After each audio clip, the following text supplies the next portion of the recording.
Good afternoon, everyone. Mary Sloan here with another episode of Inspirational Influencer News, secrets of people making money and making a difference. And our guest this afternoon, Dr. Ravi Rajaratnam, is a seasoned executive, strategic advisor, leadership professional, and executive coach with a passion for helping individuals and teams deal with constant change and diversity. Gee, I bet he's had nothing to do for the past 2 years. He's also the author of Hard Wiring versus Rewiring and leverages insights conducted during his book research to truly tackle the root level of problems. As a seasoned and experienced executive and an executive coach, he uses his background, he uses his 24 large national and global organizations with annual revenue ranging. Whoa, this is,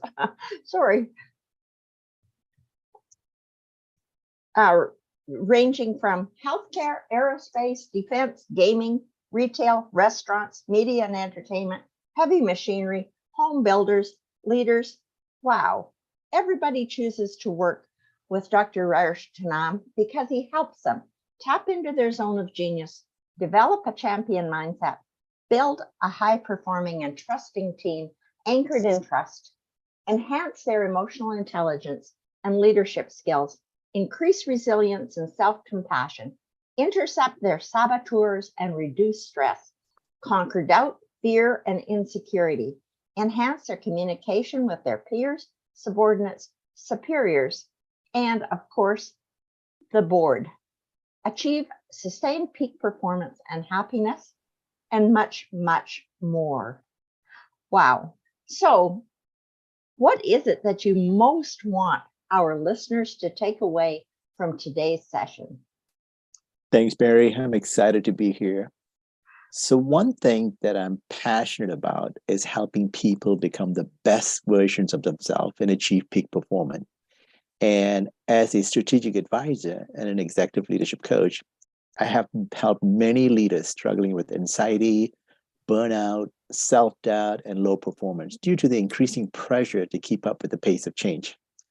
And the centerpiece of my training and coaching is equipping leaders with mental resiliency so that they can effectively drive and deliver results and at the same time have overall well-being. So the trifecta, if you may, is mental resiliency, effectively driving and delivering results, and overall well-being. That's the topic for our discussion today on achieving peak performance and happiness. So Mary, let me ask you a question. What comes to your mind when I say the words peak performance? Well, generally, I think of athletes who are out there trying to achieve peak performance in their fields. Mm-hmm. Great. Exactly. So the key elements when I think of peak performance are, it is the state when an individual is functioning at their optimal level and utilizing all their skills and resources to produce the best possible results. And optimal could mean different things. It could be like the flow state as described in the book Flow by Mihaly Csikszentmihalyi, or performing at your zone of genius as many hours as you can in a day. So that's what I look at when I say peak performance. Now, let me ask you this. What comes to mind when I say the word happiness? Well, what you do when you are having a good time, when you are most excited about being alive. It seems like it's a great day, which is most of my days, but anyway. Awesome, you're lucky. Yes, I am. Yeah, so this is where it gets a little tricky, since happiness is a complex emotion and can be subjective and vary from one person to another. But regardless of its subjectivity, there are two key elements when someone talks about happiness or being happy. Number one is experiencing positive emotions or feelings like joy and satisfaction. It could be having a big house, a lavish vacation and things like that. Or it could be something simple like helping someone else, like the homeless, or mentoring someone, or it could be both. And the second element is having a sense of meaning and purpose in life. What do you want your dash to be between the time when you were born to the time when you leave this birth. Did you make a difference or did you just exist? So when I'm talking about strategies to achieve peak performance and happiness, what I mean is functioning at an optimal level and utilizing all your skills and results to produce the best results, and experiencing positive emotions and having a sense of meaning and purpose in life. The important point here is that they're not mutually exclusive. And yes, you can have your cake and eat it too. Oh, So I've always wanted to be able to have my cake and eat it too. perfect. So would you like me to peel back the curtain and expand on how you go about doing this? Yes, please, of Okay. course. I know as an introductory prior to this event, I provided the 5 steps with some key highlights of each step. Not sure if I'm able to unpack each of the 5 steps in detail today, given our time together, but let me start with unpacking at least step 1 and 2 and then see how it goes. Okay. Sounds good. And just for our listeners to know, all the 5 steps and how to get in touch with Dr. Ravi are on the descriptions of each and every place where this show is being shown live. So on LinkedIn, on YouTube, and on Facebook. So pick it up there and have a really good look, because I was going through it and went, wow, this is amazing.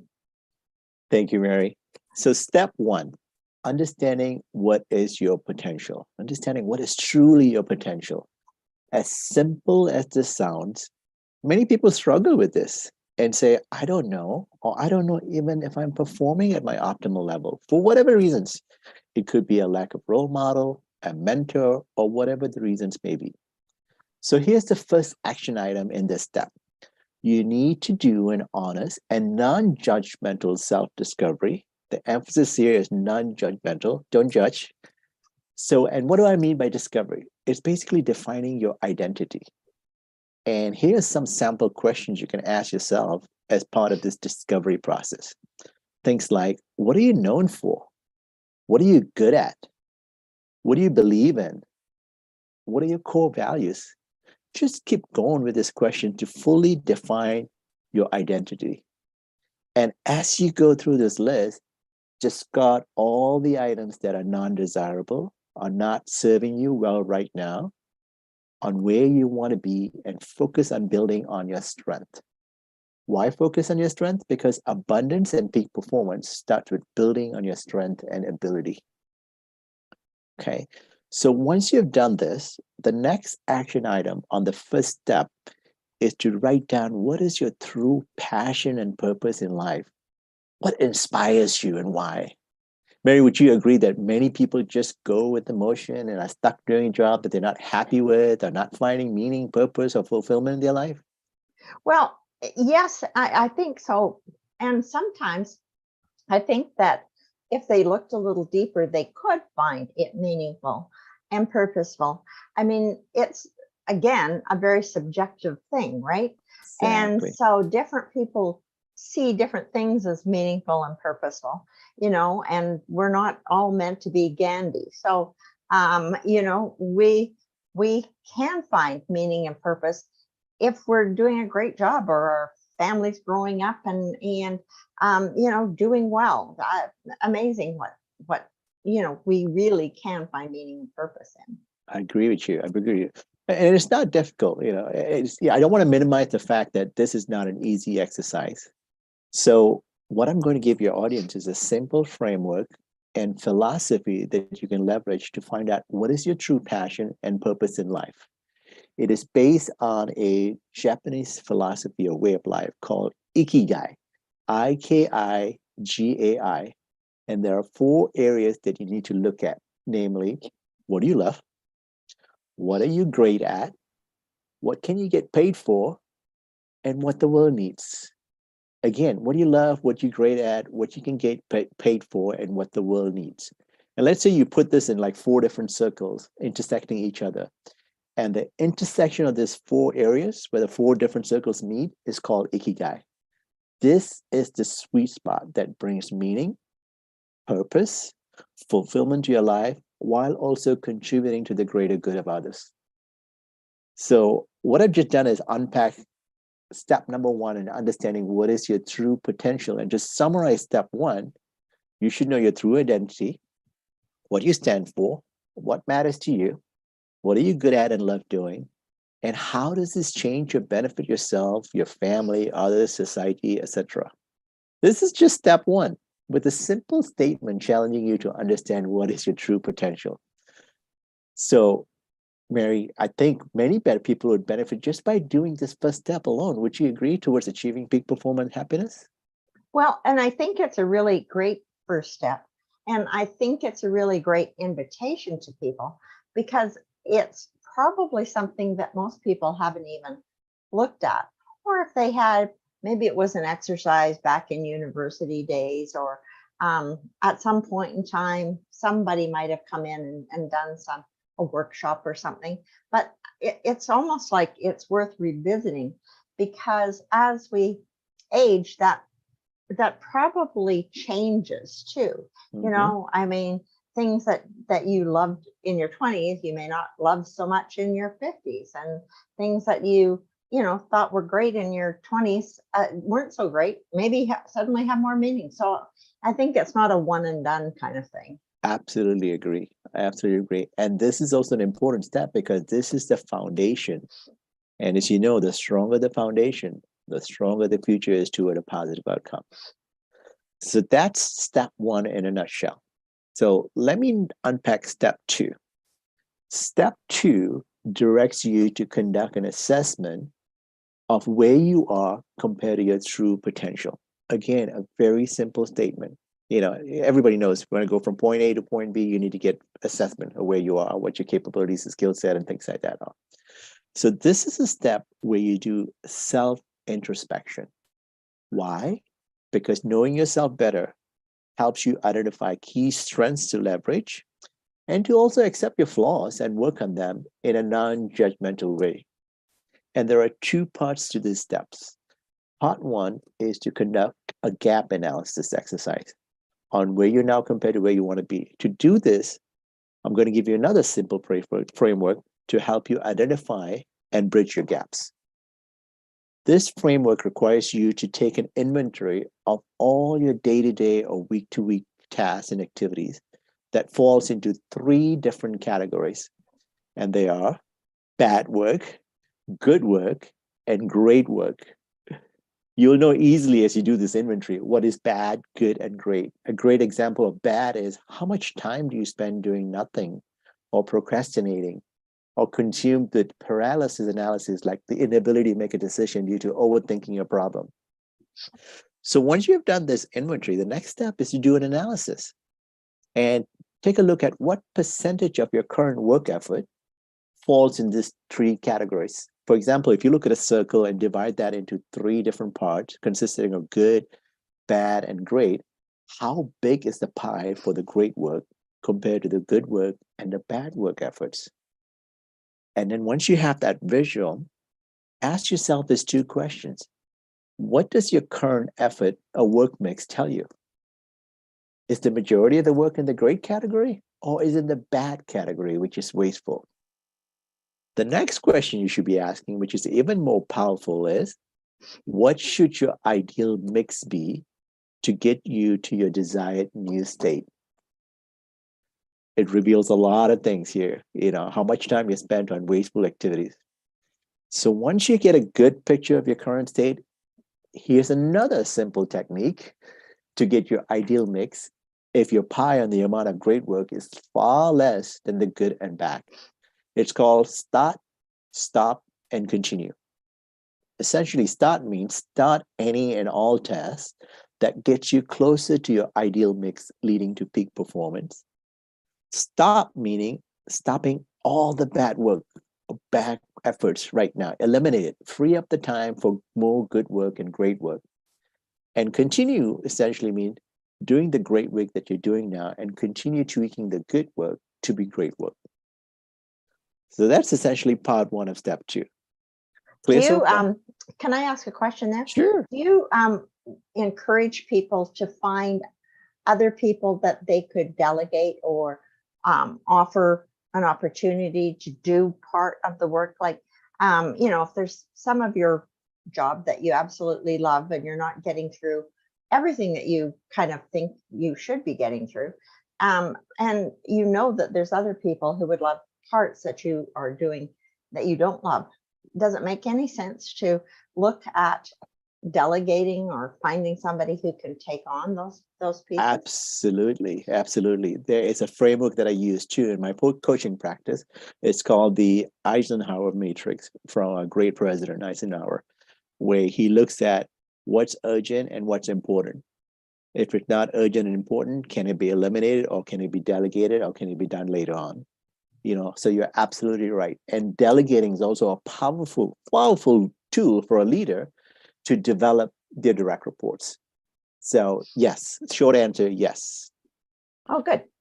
So part 2 of the step 2 is, now that you've done the first step, your gap analysis, let's look at competency assessment. You need to do a competency assessment specifically on your skills and your mindset.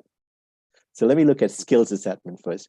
What you want to do here is identify at least 3 or 4 activities essential for success in your desired or current role, and then assess those competency level for each of these essential activities. For example, is that competency currently being developed, or is it at a basic level?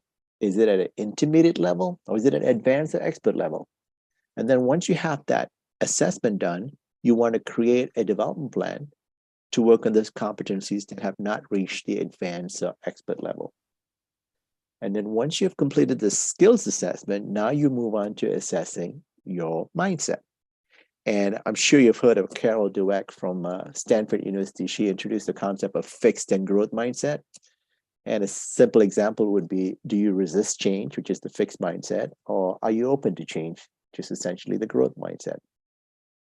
And I can't stress how important mindset is, because it is the collection of thoughts and beliefs that shapes your thought habits. Why is it important? Because your thought habits are how you think, what you feel, and what you do. And all of this is in the subconscious mind. And subconscious mind is where all of these thoughts and beliefs are. And 95% of our day-to-day activities are dictated by a subconscious mind. So if you have a limited fixed mindset, guess what? That's what you're going to be filled with in your subconscious, as opposed to an unlimited growth mindset.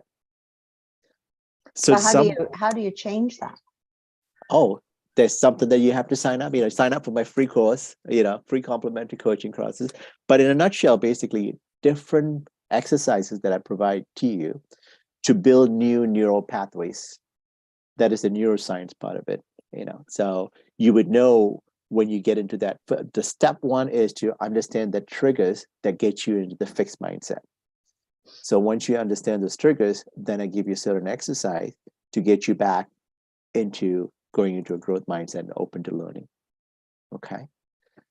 So yeah, I'd like to look at those. Maybe we can talk after, because a big part of coaching, which I do for coaches, is to go beyond the fear, because there's so much fear. Most of it just imagined, like, oh no, I'm going to look stupid. Oh no, I don't know enough. Oh no. And, so I'd love to know if there was a way to help people go beyond that, because that, gives them the sense that they're an imposter, and we use a lot in coaching, the imposter syndrome. Yep. Oh no, people are going to know I'm a fake. Well, seldom. And, really, most of us are far, far more competent than we think we are. But that's a big deal for just everybody in the coaching. Yeah, we can have a separate session on the whole thing about growth mindset versus fixed mindset. It is pretty, I can bring in the neuroscience part of it as well. And then what are some of the habits you need to do to actually form those new neural pathways that it becomes your new habits. So there's a whole different process for that. So to summarize the activities of step 2, after completing step 2, you'll have a gap analysis to find out where you are now compared to where you want to be. You'll gain insight into your current work effort and ideal work effort mix and leverage the start, stop, continue technique to get to your ideal mix. You'll gain insight into the essential skills that you need for success and assess your current skill competency level to focus on the areas for development. And finally, you'll do a deep dive into your mindset, either fixed or growth mindset, and strive to progress towards having a growth mindset. Because this is another powerful statement. The teachings, the experiences, the mentors are always out there. But the teacher appears when the student is ready. Let me repeat. The teacher appears when the student is ready.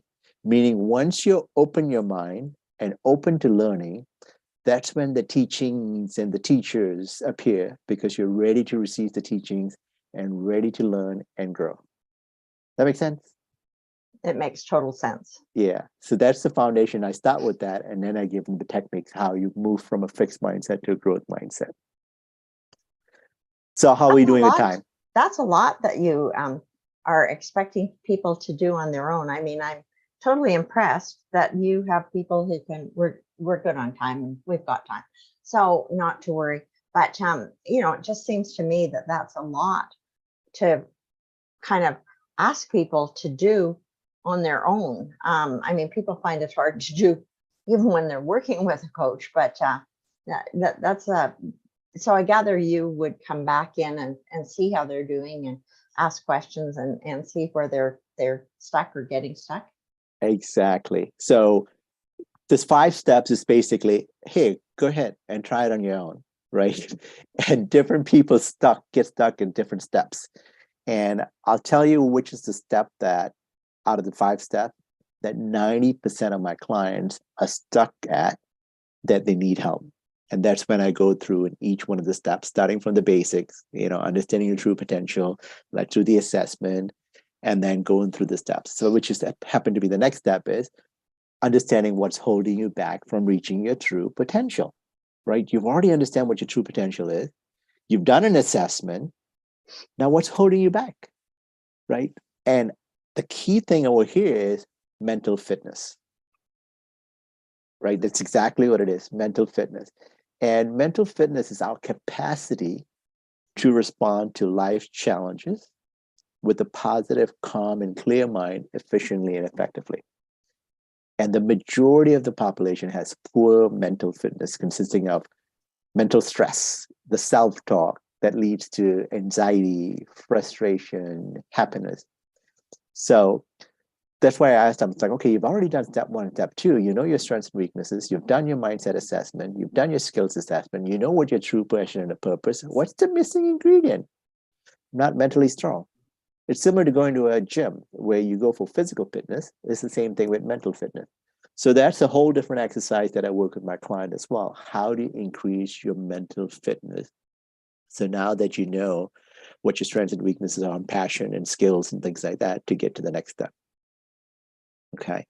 So the step 3, if you look at the key steps of step 3, will be understanding who you are, what you stand for, what matters to you, what you love doing, and things like that.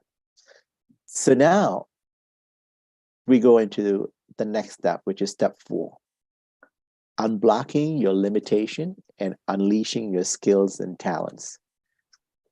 This is where 90% of my clients get stuck.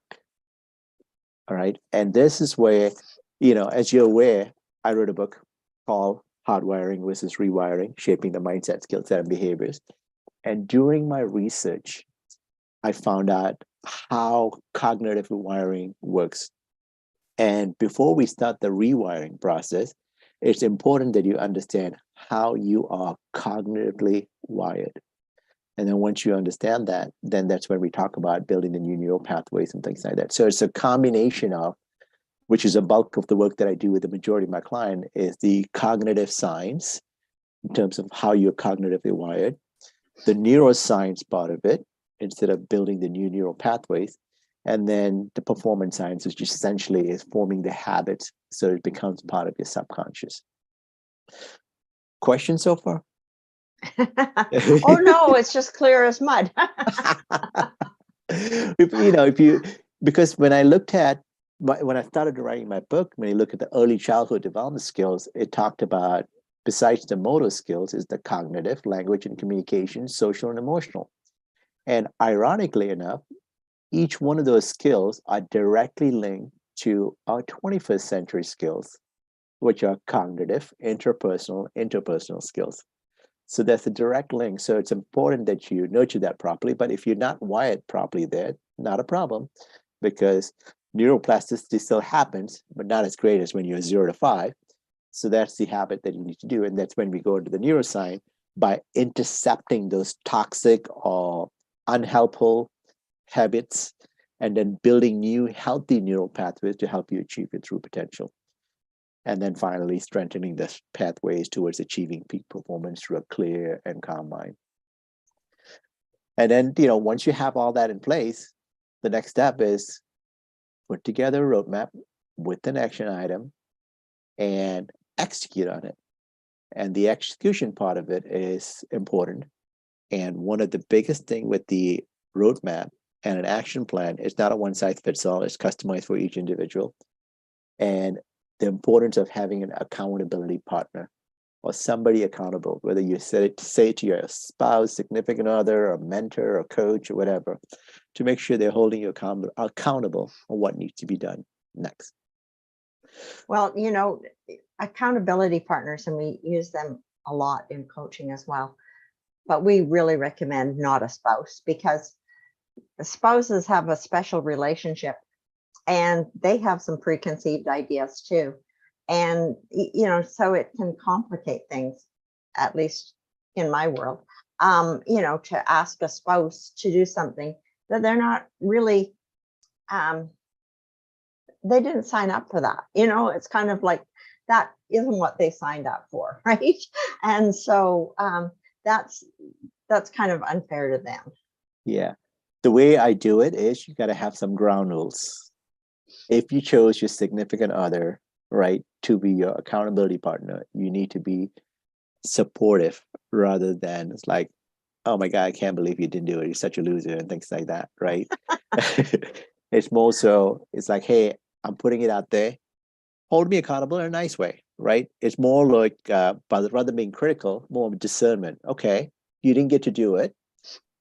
How are we going to recover on that? What are you going to do differently, right? So someone to bounce that, just like a coach, where my coaching practice, and I'm considered tough but being fair, because I'll ask you the right questions, and I'll push you. But you're going to be doing the heavy duty, lifting. And if you are not doing what you say you're going to do, I go back to the original in terms of, what do you want to do in life? What's your passion? What's your purpose in life? And making sure that's something bigger than yourself. So that's essentially the 5 steps, Barry. Anything else that you want me to cover? No, that was excellent. I mean, I think that, it's clear that if you want to kind of grow, you really need somebody out there to help you as a coach to go through those 5 steps, no matter if you're in a corporation or you're working on your own, or you're building your own business or your own brand or whatever you're doing, because those are not easy. And it's not easy to really effectively see ourselves. It's easy to get hard and down on yourself. Oh, I should have done better. I should have known better. I should have. The should haves are killers. And so to have it be an accepting mindset that goes, hey, that was as good as I was able to do at the time, and now I can get better. And I struggle with that, because as a perfectionist, that's something, accepting that what I did was far from what my little brain says. That wasn't very good. Why'd you do that? Well, that was where you started, you've got to start somewhere, right? Exactly. And I heard the statement from someone, I forgot who it was. And he said, stop shooting all over yourself. Yeah, Yeah. I mean, we often go, hey, we're not from Shouldville, so get over it. You know? Exactly. Take action, start somewhere. That's why, all the frameworks that are given is like, it's very simple, understanding, putting together, taking an inventory in terms of what bad work, good work, and great work is. How do you go from, bad work to great work with the start, stop, continue, doing a gap analysis, understanding the mindset. It's all very simple because we live in such a busy world right now. Everything needs to be bite-sized and needs to be easy to digest and integrate into the day-to-day busy life. And that's Yeah. what I've done. So if anyone wants to know more about this, please book a 30-minute complimentary session. If you want me to unpack this 5 steps even further, you can also go to my website, which is drravirajaratnam.com. You can buy my book if you want to. But please, I'd love to hear from you. Well, thank you very much. And whoops, sheets plop up from everywhere. Anyway, thank you very much. It's been a pleasure. And I'm sure that everybody has and can learn a great deal from re-listening to this and re-listening and reaching out. So thank you for that. Thank you, Mary. Pleasure being here.